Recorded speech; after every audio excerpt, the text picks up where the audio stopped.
రాజకీయ నాయకులు ప్రజల్ని లోబర్చుకోవడానికి రకరకాల ప్లాన్లు వేస్తుంటారు. జనాల వీక్ పాయింట్స్ తెలుసుకొని వాటిని తమ ప్రయోజనం కోసం వాడుకోవడానికి ప్రయత్నాలు చేస్తుంటారు. వాటిలో భాగంగా కులమత విద్వేషాల్ని పెంచే విధంగా స్పీచ్లు ఇచ్చి జనాల మధ్య గొడవలు పెట్టి వాళ్ళు లాభం పొందుతుంటారు. ఒకవేళ గొడవలు పెట్టడానికి కావాల్సిన కారణాలు దొరక్కపోతే లేనిపోని గాలి వార్తల్ని సృష్టించి మరీ జనాల్ని విడగొట్టే ప్రయత్నం చేస్తుంటారు.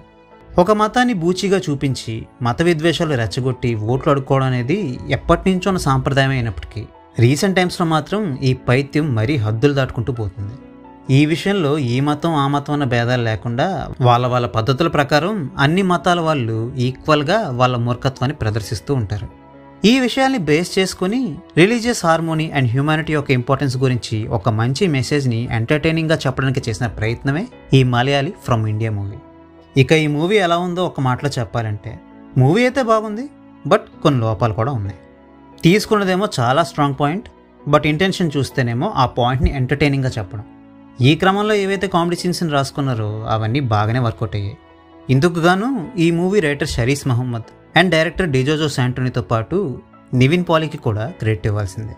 ఒకప్పుడు నివిన్ పాలీ చేసిన బెంగళూరు డేస్, ఉర్వడక్కన్ సెల్ఫీ లాంటి మూవీస్లో ఇన్నోసెన్స్ అండ్ ఫూలిష్నెస్తో కామెడీ పండించే విధంగా తన క్యారెక్టర్ని డిజైన్ చేసేవారు. అండ్ నివిన్ పాలీ కూడా అలాంటి రోల్స్లో పర్ఫార్మెన్స్ అదరగొట్టేసేవారు.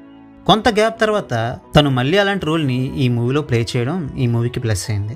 సీరియస్గా ఉండే సీన్లు బాగున్నాయంటున్నావు, కామెడీ కూడా బాగుందంటున్నావు. అంతా బాగుంటే ప్రాబ్లం ఎక్కడొచ్చిందా అని మీకు డౌట్ రావచ్చు. బేసిక్గా ఈ మూవీ ఎలా ఉంటుంది అంటే, సినిమా మంచి ఫన్ మోడ్లో ఉందన్నప్పుడు సడన్గా మూవీ సీరియస్ జోన్లోకి వెళ్ళిపోతుంది, మళ్ళీ సడన్గా మూవీ ఫన్ మోడ్లోకి వస్తుంది. వీటి మధ్య జరిగే ఆ ట్రాన్సిషన్ ఏదైతే ఉందో అది చాలా అబ్రప్ట్గా ఉంటుంది.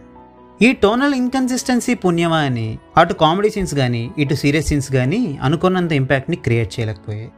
ఇది చాలదన్నట్టు ఫస్ట్ హాఫ్లో మాటికి వచ్చే సాంగ్స్, హీరోయిన్ క్యారెక్టర్ అండ్ ఆవిడ కోసం రాసుకున్న సీన్స్ కూడా ఈ మూవీకి డ్రాబ్యాక్స్గా మారాయి.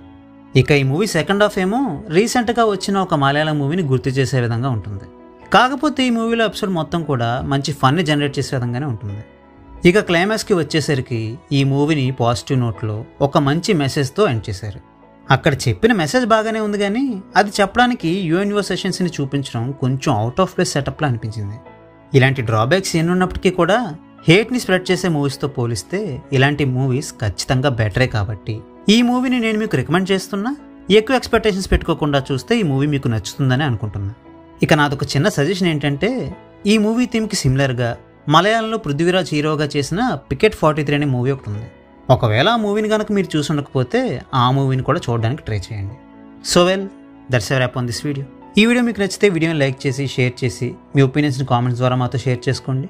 మరిన్ని మూవీ రివ్యూస్ కోసం ఛానల్కి సబ్స్క్రైబ్ చేసుకోండి. We will meet you next video. Thanks for watching.